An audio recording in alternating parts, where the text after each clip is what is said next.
میں جتنے بھی میگزین ایڈیٹر تشریف فرما ہے ان سے اپیل کروں گا کہ وہ ایک شمارہ باپ کے حوالے سے بھی شائع کریں۔ میرے دوستو، اسی طرح جس افسانے پر انہوں نے کتاب لکھی ہے خواب جوڑ، وہ بھی بہت پیارا افسانہ ہے جس نے پاکستان میں اور دیگر ممالک میں نفرت، رشوت، کرپشن جیسی گندی چیزوں نے ایک انسان کے خوابوں کو چور کر دیا۔ میرے دوستو، اسی طرح انہوں نے ایک لکھی ہے چڑیا کی کہانی کہ چڑیا اور کوا، یہ ایک زبانی پر ایک بہت ہی زبردست تحریر ہے۔ اسی طرح انہوں نے تقسیم کے حوالے سے ایک کہانی لکھی ہے کہ پاکستان کو کس تقسیم ہونا صحیح تھا یا نہیں تھا۔ میرے دوستو، اسی طرح ایک روٹی چور، جناب احمد عدنان طارق صاحب اگر تشریف فرما ہے تو متوجہ ہوں، میں کہنا چاہوں گا کہ ایک ایسے بچے کی داستان ہے کہ جس کا باپ پہلے اعلیٰ عہدوں پر تھا، وہ انسپکٹر تھا، تھانے دار تھا، پھر اس کا بیٹا آیا، پھر چلتے چلتے باپ چلا گیا، باپ کو مقابلے میں شہید کر دیا گیا، اس کے بعد اس کا بیٹا آیا، اس کو بھی مقابلے میں شہید کر دیا گیا۔ اب اس کے بعد 2 بچے ہو گئے، ان بچوں کی دادی نے ان کی پرورش شروع کر دی، لیکن پرورش کے دوران دادی جان کا انتقال ہو گیا۔ ایک وقت آیا کہ ان کی جو وراثت، ان کی جو جائیداد تھی، ان کے ایک قریبی رشتہ دار نے چھین لی۔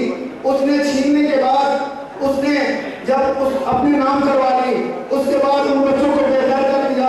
وہ بچے بھوک سے بلک کر رونے لگے، تڑپنے لگے۔ اسی طرح کرتے کرتے کئی دن ہو گئے، پاپوں کی وجہ سے وہ ایک تندور پہ جاتے ہیں۔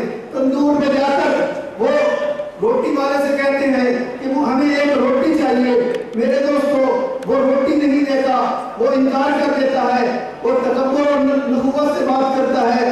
بچے پریشان ہو جاتے ہیں۔ پھر ان میں سے ایک بچہ کہتا ہے، اپنے بھائی سے کہتا ہے، کیا تم بھاگ سکتے ہو؟ اس نے کہا کیوں؟ اس نے کہا روٹی چوری کرنی ہے، آپ کا بھی پیٹ بھرنا ہے، اپنا بھی پیٹ بھرنا ہے۔ میرے دوستو، اس بچے پر جو ظلم و ستم کی داستان ملتی ہے کہ اس کو مار مار کر اس کا دماغ الگ کر دیا جاتا ہے، اس طرح کے المناک افسانے نے ایک نئی جان ڈال دی ہے۔ میرے دوستو، اس طرح ان کا سب سے آخری افسانہ غلام ابن غلام ہے۔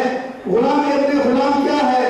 وہ اس طرح ہے کہ ایک بچہ جس کا نام نذیرہ ہے، نذیرہ ایک بھٹے پر کام کرتا ہے، نذیرہ کے پیٹ میں درد اٹھتا ہے، نذیرہ چودھری سے چھٹی مانگتا ہے، چودھری صاحب چھٹی دینے سے انکار کر دیتے ہیں۔ نذیرہ پریشانی کے عالم میں پیٹ پکڑ کر بیٹھ جاتا ہے۔ چودھری صاحب کہتے ہیں، او بدتمیز، تجھے شرم نہیں آتی؟ بہانے بناتا ہے۔ میرے دوستو، پھر نذیرہ بے ہوش ہو جاتا ہے۔ نذیرے کو چودھری کا خادم اٹھا کر اسپتال لے جاتا ہے، حکیم صاحب کے پاس لے جاتا ہے۔ حکیم صاحب کہتے ہیں، اس کا کام میرے بس میں نہیں ہے، اس کو اسپتال میں لے جاؤ۔ میرے دوستو، اس بچے کو اسپتال میں لے کر جاتے ہیں۔ وہ بچہ اپنے رب کے جان آفرین کے سپرد کر دیتا ہے، اس دنیا سے چل بستا ہے۔ اور میرے دوستو، اس ماں باپ کی ظلم و ستم کی داستان کو سننے والا کوئی نہیں ہوتا۔ میں اس لیے کہنا چاہتا ہوں کہ کہانی ایک ایسی چیز ہوتی ہے کہ جو مختصر وقت کے اندر، مختصر الفاظ کے اندر، مختصر صفحات کے اندر بچوں کو ایسے گھیر لیتی ہے، ایسے دلچسپ چیزیں بتا کر ان کو ایک ایسا سبق دے جاتی ہے کہ رہتے دم تک وہ یاد کرتے ہیں۔ میں کہتا ہوں، جناب اشتیاق احمد مرحوم نے جتنا ادب کے لیے، جتنا بچوں کے ادب کے لیے کام کیا ہے کہ ان کے ناولوں سے، ان کے کالموں سے تیار ہونے والی کھیل کوئی انسپکٹر بنتا ہے، کوئی کچھ بنتا ہے۔ اور میں آج دعوے سے کہتا ہوں، الحمدللہ ثم الحمدللہ، بلکہ فخر سے کہتا ہوں کہ ہم میں سے کوئی بھی بندہ ایسا نہیں ہے جس نے اشتیاق احمد سے استفادہ نہ کیا ہو۔ میں ان کی خدمات کو بھی خراج تحسین پیش کرتا ہوں، اور میں جناب بھائی ریاست صاحب کی اس کاوش کو بھی خراج تحسین پیش کرتا ہوں کہ انہوں نے ایک افسانہ لکھ کر افسانہ نما کتاب لکھ کر ایک بہت بڑی خدمت کی ہے، اور میں تمام حضرات سے کہتا ہوں کہ ایک بار وہ ضرور پڑھیں اور اپنے بچوں کو ضرور پڑھائیں تاکہ ان کا مستقبل سمجھ سکے۔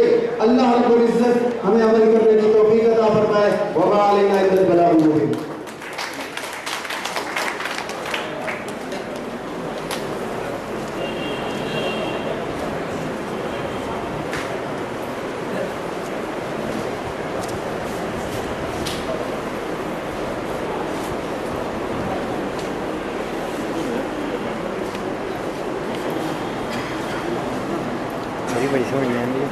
اب میں دعوت خطاب دیتا ہوں ہمارے محترم بھائی ریاست صاحب۔ عجیب بات یہ ہے کہ کراچی میں میری ان سے پہلی ملاقات ہوئی۔ ملاقات اس طرح ہوئی کہ میں خود ایک بڑے ادیب کے ساتھ تھا، تو یہ ان کے ساتھ کار میں بیٹھنے کی سعادت حاصل ہوئی۔ تو انہوں نے ہم ایک مقام تک پہنچے، پھر وہاں پہنچ کر بعد میں جب شام کو انہوں نے میسج کیا کہ آج فیس بک پہ انہوں نے میسج ڈالا کہ آج میری فلاں فلاں جگہ پر فلاں فلاں بندے سے ملاقات ہوئی، تو درمیان میں نے کمنٹ ڈال دیا۔ میں نے کہا یار کار میں تو میں نہیں تھا، کہتے آپ ہی تھے۔ بہت حیرانی کا عالم۔ پھر ہم نے ایک دوسرے سے رابطہ کیا اور الحمدللہ انہوں نے مجھے اپنے مختلف افسانے اور ناول بھیجے۔ میں اس وقت روزنامہ امت میں کچھ خدمات سر انجام دیتا ہوں اور روزنامہ جسارت میں بھی مستقل ڈیوٹی دیتا ہوں، اور الحمدللہ بھائی ریاست صاحب سے مستقل ملاقات رہتی ہے۔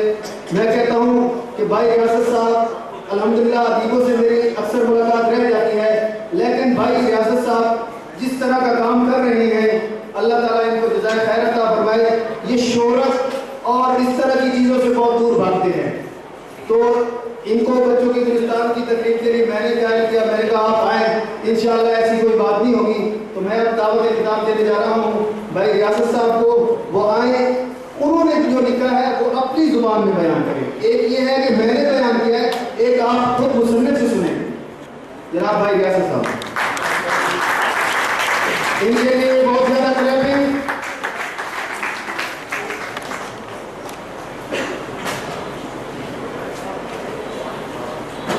بسم اللہ الرحمن الرحیم۔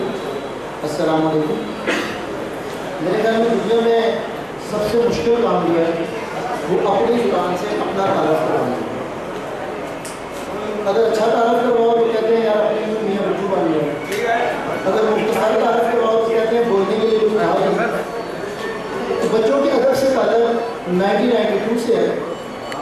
پہلی کہانی مائنامہ پور لاہور میں چھپی تھی، اور بیسیکلی میں پھول کلب صوبہ سرحد کا صدر تھا اور رپورٹس وغیرہ لکھتا تھا اکثر میگزین میں۔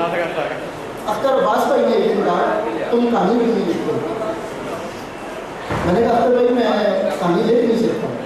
انہوں نے کہا تم بہت اچھی کہانی لکھ سکتے، تم کہانی لکھو۔ اس کے بعد میری پہلی کہانی جو اس کتاب میں بھی پہلی کہانی ہے مقابلہ، یہی میری پہلی کہانی ہے۔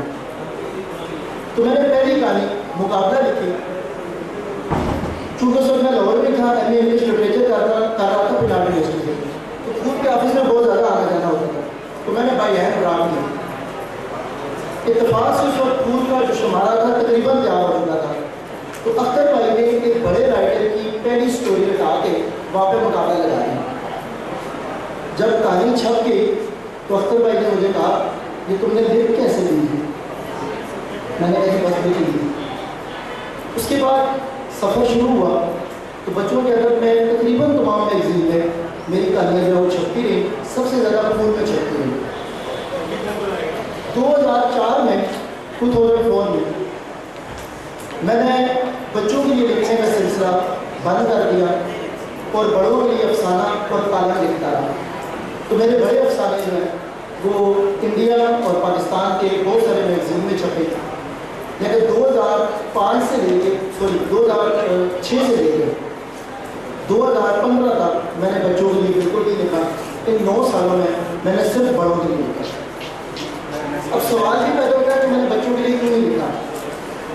تو جواب یہ ہے کہ بچوں کا جو ادب ہے اس میں رسا کشی بہت بک تھی جو آج تک جاری ہے. ابھی کچھ دن پہلے میں فیس بک پہ شاید کمنٹس کر رہا تھا, ابھی سمجھ گئی ایک پوسٹ پہ جو مدر پاک بھائی نے ایک پوسٹ کی, اس پہ بھی میں نے کمنٹس کیا تھا کہ بچوں کے ادب کے جو ادیب ہیں وہ بچوں کی طرح لڑتے ہیں. بڑوں کے ادیبوں میں بڑے اختلافات ہوتے ہیں. میں پہلے علی گڑھ پریس کلب کا جنرل سیکرٹری رہا, ابھی میں کراچی آرٹس کونسل کا ممبر ہوں, کراچی پریس کلب کا جوائنٹ سیکرٹری ہوں. بڑوں کی بہت ساری ادبی تنظیموں سے میرا تعلق ہے, لیکن لڑائی نہیں ہے. اور اگر لڑائی ہے تو وہ پبلک میں نہیں کی جاتی, وہ آپس میں کی جاتی ہے. آپ کو فیس بک پہ بڑوں کے کسی ادیب کے ایک دوسرے کے خلاف کمنٹس نظر نہیں آئیں گے. یہ صرف بچوں کے ادیب ہیں جو ایک دوسرے کے خلاف کمنٹس کرتے ہیں. تو میں بہت معذرت کے ساتھ, آپ سارے بہت سینئر, ہمارا آپ کی مدر بھائی بہت سینئر لوگ بیٹھے ہوئے ہیں, آپ سب سے گزارش ہے اپنی لڑائی اپنے تک محدود کریں. اس کو فیس بک پہ نہ لے کے آئیں, وہ لڑائی آپ کی فون پہ ڈالیں, ایک دوسرے کو میسج کر کے بلاس نکال لیں, فیس بک پہ نہ لے کے آئیں. وہ بچہ جو آپ کو پڑھتا ہے وہ سوچے گا جب یہ خود اتنے لڑتے ہیں تو مجھے کیسے سبق دیتے ہیں کہ نہ لڑا رہا ہوں. آپ بچے کو کہیں کہ نہ لڑیں اور پھر اس کے سامنے لڑیں تو کہتے ہیں کہ مجھے کیسے سبق دیں گے. بلا 2015 میں پروفیسر سلیم مغل صاحب, آپ سارے ان کے نام سے واقف ہیں, انہوں نے ایک فکرہ ادا کیا میرے سامنے, ان کے آفس میں بیٹھا ہوا تھا. انہوں نے کہا تھا کہ جس طرح جو لوگ اپنی کمائی پہ ٹیکس نہیں دیتے تو ان کی کمائی ناجائز کمائی کہلاتی ہے, اسی طرح بڑوں کے وہ ادیب جو بچوں کے لیے نہیں لکھتے, میں ان کے ادب کو ناجائز ادب کہتا ہوں. سلیم مغل صاحب کا یہ فکرہ تھا, سلیم مغل صاحب کا یہ فکرہ تھا کہ میں نے گھر آ کے بچوں کے لیے دوبارہ پہلی کہانی لکھی جس کا نام ہے باپ کی بات کا, اور وہ بچوں کا گلستان میں ہی چھپی. پھر اس کے بعد دوبارہ بچوں کے لیے لکھنا شروع کیا. اس کتاب میں کئی کہانیاں ایسی ہیں جو یا تو اختتام کے وقت میں رویا ہوں, یا میں لکھتے ہوئے درمیان میں رویا ہوں, یا میں لکھتے ہوئے آغاز میں رویا ہوں. مقابلہ میں نے تذکرہ کیا, مقابلہ کے ایک ایک فکرے میں رویا ہوں, میں خود رویا ہوں اور میں اس میں گم ہو گیا. باپ کی بات کے اختتام میں بہت بڑا وہاں پہ میری بھی سستی ہے.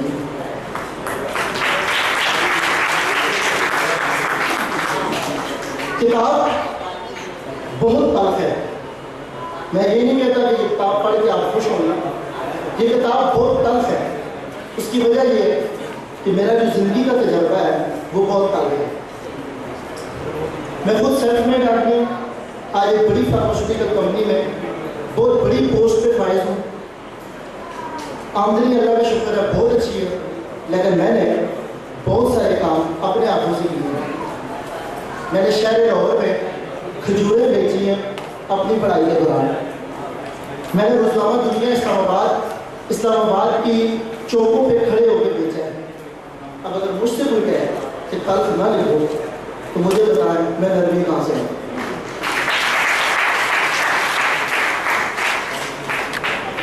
میں نے ابھی ایک کہانی لکھی ہے جو پرنٹ نہیں ہوئی کسی رسالے میں. وہ کہانی کراچی جیسے شہر میں ایک بچے کے ساتھ سلوک ہے جو میں نے اپنی آنکھوں سے دیکھا. مختصر سا واقعہ, کہانی تو پھر بن گئی, لیکن مجھے بتائیں جب آپ معاشرے میں ایسی تجزیاں بکھیر رہے ہیں تو آپ رائٹر سے یہ توقع نہ کریں کہ وہ اچھا لکھے. یہ ساری کی ساری کہانیاں سبق ہو گیا, یہ سبق دیکھیں. میں نے کراچی آرٹس کونسل میں کسی 23 مارچ کو اس کی تقریب رکوائی کراچی آرٹس کونسل میں ہوئی, تو میں نے وہاں پہ صرف یہ بات کی تھی کہ میری کتاب اللہ کے فضل و کرم سے آپ کو زندگی سکھائے گی, زندہ رہنا سکھائے گی, زندگی کی تعریف بتائے گی. ایک اور گزارش جو طارق حسین صاحب نے بھی کی تھی, مظہر بھائی نے بھی اپنی تقریر میں کی تھی, وہ گزارش کے تمام دوستوں سے دوبارہ کروں گا. میں اس کتاب کے سلسلے میں بہت سارے پبلشر سے ملا تھا. سارے پبلشرز کا یہ کہنا تھا کہ اگر آپ بڑوں کے لیے اپنے افسانے ہمیں دے دیں تو ہم چھاپ دیں گے, بچوں کی کتاب نہیں چھاپتے. وجہ بچوں کی کتاب بکتی نہیں, ہمارا سرمایہ ضائع ہو جاتا ہے. خیر ہمت مردہ مدد خدا, آخر ایک صاحب جو ہے انہوں نے یہ کتاب چھاپنے کا جو ہے وہ رسک لے لیا کہ چلو میں چھاپتا ہوں. اب میں یہ سوچتا ہوں کہ اگر یہ نہ بکی تو میری کیا بچوں کے کسی بھی ادیب کی دوسری کتاب نہیں چھاپے گا. تو میری آپ سے گزارش ہے کہ جو پبلشر ہے کم از کم اس کی حوصلہ افزائی کرے, اور اس کی حوصلہ افزائی کے لیے ہر مصنف کی جو کتاب لکھی جائے باقی رائٹر کم از کم ایک کتاب ضرور کرے. ابھی ہمارے ناطارف بھائی تحفہ دے رہے تھے, میں بھی بہت ساری کتابیں تحفہ دی اور میں دوں گا بھی, لیکن میں یہ سوچ رہا تھا کہ ادیب کو دوسرے ادیب کو اپنی کتاب تحفہ نہیں دینی چاہیے, اس کو خریدنی چاہیے. ہم کہتے ہیں کہ ہم ادب کے فروغ کے لیے کام کرتے ہیں, لیکن ہم اپنے دوسرے ادیب بھائی کی کتاب نہیں خریدتے, تو ہم فروغ کے لیے کیا کام کریں گے؟ اور کتاب کی قیمت بہت ہی کم ہوتی ہے, بہت مہنگی جو بچوں کی کتاب ہوگی 200-250 روپے کی, اس سے زیادہ کوئی کتاب نہیں ہوتی. لیکن میکڈونلڈ کا برگر جو ہے وہ بہت مہنگا ہے. ہم اپنے بچوں کو میکڈونلڈ کا برگر تو کھلاتے ہیں, لیکن ہم اپنے بچوں کو کتاب خرید کے نہیں دیتے. تو میری آپ سب سے میں صرف یہ نہیں کہہ رہا کہ خواب چھوڑ یہ بشک نہ خریدیے, لیکن میری آپ سے یہ گزارش ہے کہ اپنے بچوں کو کتاب خرید کے تحفہ دیں. بہت شکریہ.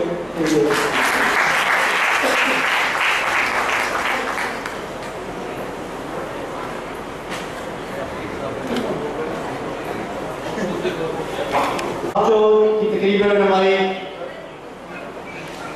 کا سیشن آپ کے سامنے پیش کیا جا رہا ہے, خاص طور پر جو ہے اظہار خیال کے لیے میں محترم خواجہ محمد نواز نیگی کو دعوت دیتا ہوں کہ وہ آئیں اور محمد ریاست صاحب کی خاص طور پر اپنے خوبصورت خیالات کا اظہار کریں.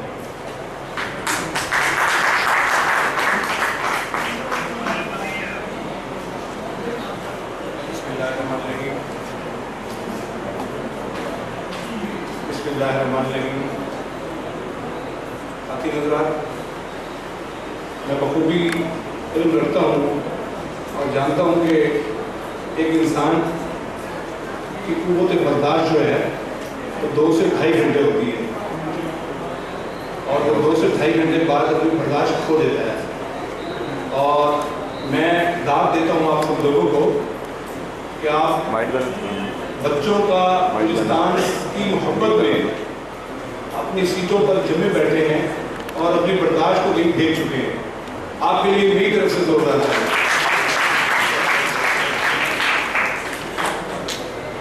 میرے بہت محترم اہل کرم دوستوں, سچ پوچھے تو میرا بھی جی نہیں چاہ رہا یہاں سے جانے کو, اور میں بھی بہت مسرور ہوں کہ میں اپنے اہل کرم کے مابین یہاں بیٹھا ہوا ہوں, اور میرے دائیں طرف بیٹھے ہوئے ڈاکٹر حفیظ صاحب مجھے مسلسل مسرور کر رہے ہیں. بہت